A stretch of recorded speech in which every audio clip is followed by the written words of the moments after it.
వరదలు వచ్చే అవకాశం కనిపిస్తోంది. అలాగే దేశ అంతర్గత రహస్యాలు కొందరు బయట పెట్టడం వల్ల, ఆర్థిక మోసాలు కూడా కొన్ని బయట పెట్టడం వల్ల భారతదేశం గురించి ప్రపంచం ఎప్పుడైనా ఇంతేనా, ఎప్పుడు ఏదో ఒకటి చూపిస్తుందా అన్నట్టు కొద్దిగా ఆశ్చర్యాన్ని వ్యక్తం చేసే అవకాశం ఉంది. ఆదాయం ఏదైతే వస్తుందో దాంట్లో ఎక్కువ భాగం రక్షణకి, మౌలిక సదుపాయాల కల్పన అంటే ఇన్ఫ్రాస్ట్రక్చర్కి కూడా వాడుతుంది. అలాగే అప్పులు తీర్చివేయడానికి ఇతర దేశాలు లేకపోతే మనకు వరల్డ్ బ్యాంక్కి ఇచ్చిన అప్పులు తీర్చివేయడానికి కూడా వాడే అవకాశం ఉంది. ప్రజలు ఆధ్యాత్మికత వైపు మొగ్గే అవకాశం ఉంది. దేశ ప్రజలు విధాన మార్పులు అంటే మనకి ప్రభుత్వం చాలా గట్టిగా ఉంటుంది, దేశ ప్రజలను జాగ్రత్తగా చూసుకుంటుంది. కానీ దేశ ప్రజలు పద్ధతిగా జీవిస్తే ఒప్పుకున్నారు, పద్ధతి మారితే ఒప్పుకోరు. అంటే కరెక్ట్గా చెప్పుకోవాలంటే యోగి ప్రభుత్వం లాగా నెమ్మదిగా ప్రజల పట్ల వాళ్ళ బాధ్యత వాళ్ళు తెలుసుకునేట్టు చేస్తుంది ప్రభుత్వం. ప్రధాన నాయకుల తీరుతెన్నుల వల్ల ప్రజల సెంటిమెంట్లో కొన్ని చోట్ల చాలా ఒడిదుడుకులు కనిపిస్తాయి. ఏంటిది ఇలా చేస్తున్నారు ఇలా అని. అలాగే మన సంస్కృతి సాంప్రదాయాలు మంచితనం వల్ల మన సంస్కృతిని సంస్కృతి వల్ల ఆకర్షించబడి చాలా ప్రపంచ దేశాలు భారతదేశం వైపు మరింతగా మొగ్గు చూపే అవకాశాలు కనిపిస్తున్నాయి. పెద్ద మౌలిక సదుపాయాలు అంటే ఇన్ఫ్రాస్ట్రక్చర్ ప్రాజెక్టులు పూర్తవుతాయి. అలాగే భారతదేశంలోని ప్రధాన నగరాలన్నీ కూడా సుందరీకరణ చేయడం అనేది జరుగుతుంది.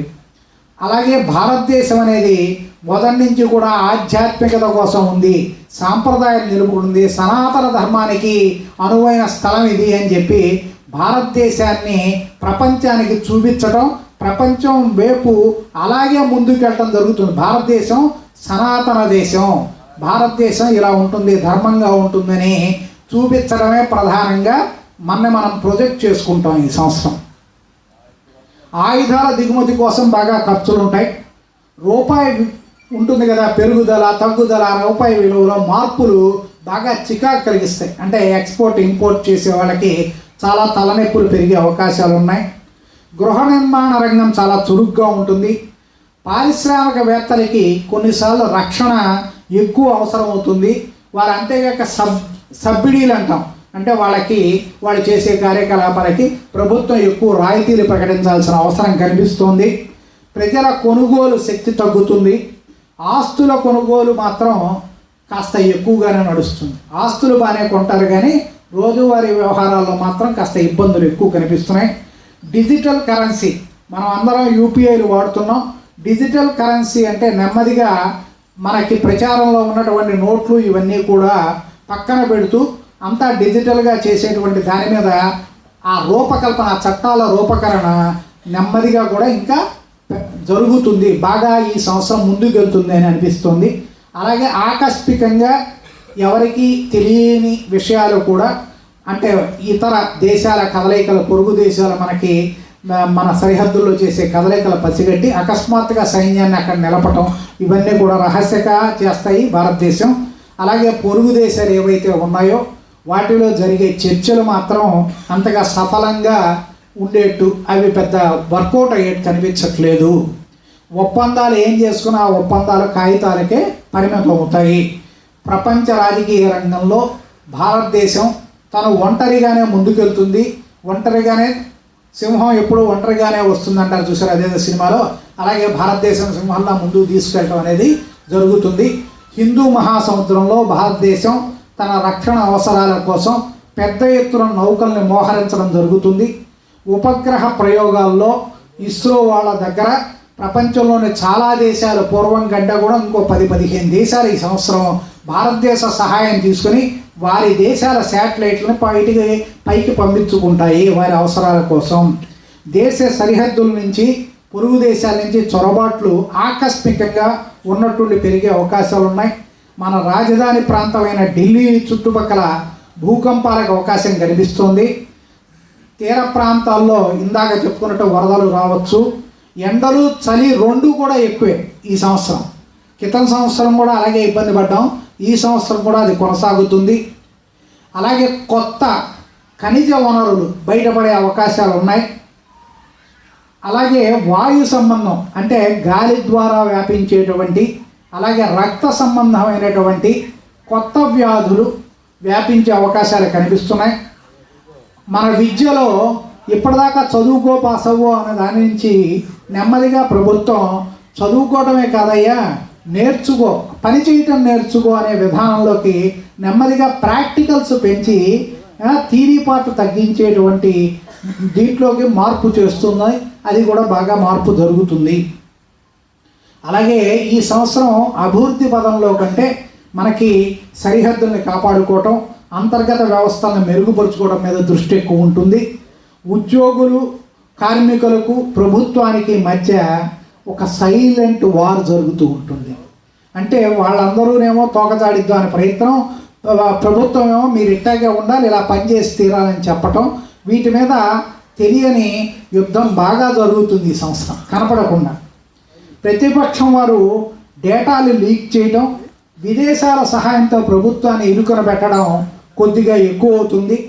భారత్ మధ్య రాష్ట్రాల్లో, భారతదేశం మధ్యలో ఉన్నటువంటి మధ్యప్రదేశ్, ఉత్తరప్రదేశ్ ఇటువంటి చోట్ల సంక్షేమ పథకాల కింద ఇల్లు కట్టడం, ప్రజలకి ఇవ్వటం ఇవన్నీ జరుగుతాయి.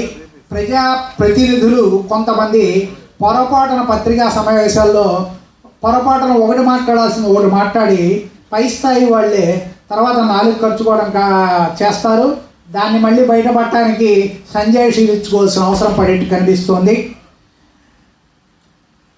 అన్ని రకాల మిలిటరీ ప్రాజెక్టులు ఏవైతే ఉన్నాయో, అంటే మనం కొన్ని సొరంగాలు నిర్మిస్తున్నారు, కొన్ని రైలు మార్గాలు నిర్మిస్తున్నారు, మిలిటరీ ప్రాజెక్టులన్నీ కూడా దాదాపుగా పూర్తయి చేసే అవకాశాలు ఎక్కువ ఉన్నాయి. అలాగే కార్మికుల గురించి చూస్తే, కార్మికులకు పూర్వం హక్కులు, వాటి గురించి కార్మికులు స్ట్రైక్ చేయటాలు ఇవన్నీ ఉండేవి.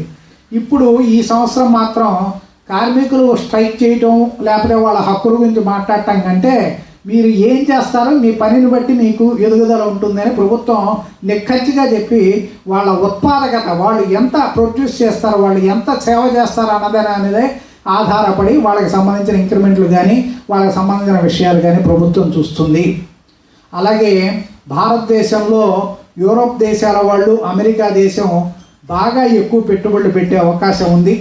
అలాగే పై స్థాయి హయ్యర్ ఎండ్ అంటాం, పెద్ద పెద్ద కార్లకి అలాగే విల్లాలకి ఎంత ఎక్కువ ధర ఉంటే అంత డిమాండ్ పెరుగుతుంది ఈ సంవత్సరం. బ్యాంకింగ్ రంగంలో పెద్ద మార్పులే ఉండవు, భారతదేశంలో చక్కగా పనిచేస్తుంది. పప్పు ధాన్యాలు, నూనె గింజల్ని సాధారణంగా మనం నూనె కానీ పప్పు ధాన్యాలు, నూనె గింజలు కానీ ఇతర దేశాల నుంచి దిగుమతి అంటే మనం ఎగుమతి చేసుకుంటాం. అవి నెమ్మదిగా తగ్గించుకోవడానికి ఈ సంవత్సరం తీవ్ర ప్రయత్నాలు చేసి పప్పు ధాన్యాన్ని, నూనె గింజల్ని భారతదేశంలోనే పండించడం, వాటి పంట పెంచడానికి ప్రభుత్వాలు కృషి చేస్తాయి.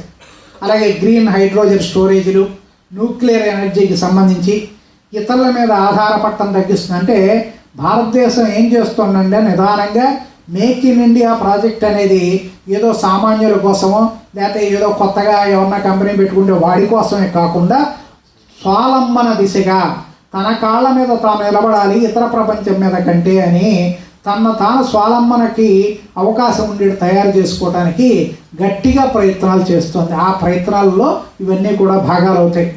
అలాగే మన వాళ్ళు అంటే మన గూఢాచారులు అంతర్జాతీయ కుట్రల్ని బహిర్గతం చేసే అవకాశం ఉంది. పెద్ద అంతర్జాతీయ కుట్రని భగ్నం చేస్తారు. అలాగే పాల ఉత్పత్తుల్ని మనం మరింతగా ఎగుమతి చేసే అవకాశం ఉంది.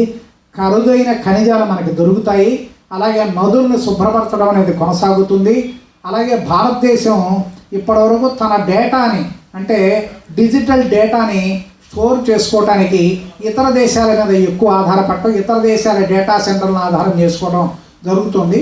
దానికి బదులుగా ఈ సంవత్సరం గట్టి ప్రయత్నం చేసి తన డేటా సెంటర్ని తాను ఏర్పాటు చేసుకోవడానికి ప్రయత్నాలు బాగా ఎక్కువగా చేసే అవకాశాలు ఉన్నాయి.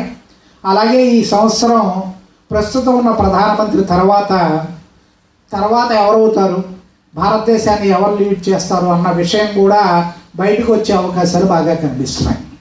అలాగే మత్తు మందుల సామ్రాజ్యం, అంతర్జాతీయంగా మత్తు మందులు ఎవరైతే కనుక తయారు చేస్తున్నారో అవి భారతదేశానికి సప్లై చేయడం ఇవన్నీ కూడా ఉన్నాయి కదా, వాటన్నిటిని అంతర్జాతీయ స్థాయిలో వాటన్నిటిని కూడా కనిపెట్టి నిర్వీర్యం చేసేందుకు భారతీయ గూఢాచారులు, భారత ప్రభుత్వం చాలా ప్రశంసించే పని చేస్తుంది.